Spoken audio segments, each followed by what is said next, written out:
Con Renato Donati, nuovo preparatore atletico del Bardolino Verona, scambiamo due chiacchiere. Allora, prima esperienza con una squadra di calcio femminile, quali sono le sensazioni dopo appena un mese e mezzo di lavoro?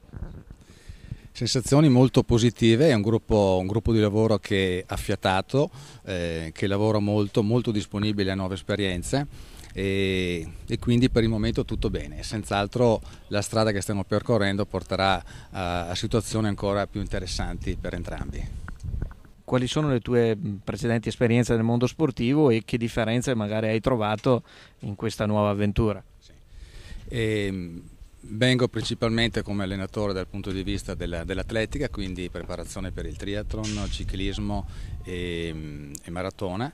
Le differenze sono nel fatto che mentre da una parte c'è solo la prestazione relativa al tempo, e qui c'è una prestazione globale, quindi vanno tenuti conto di molti più fattori che riguardano l'atleta. È molto più complesso e più delicato e più fine lavorare con il calcio e con i calciatori. Cosa ti sembra, al di là del fattore prettamente atletico, di questo primo mese e mezzo di lavoro, anche dal punto di vista del gruppo e della squadra che si sta costruendo? Beh, intanto lavorare con il gruppo è molto interessante, si ha a che fare con tante persone, con tante esigenze diverse, con età diverse e l'esperienza è senz'altro interessante. Mi dà nuovi stimoli, mi dà nuovo motivo di ricerca, nuovi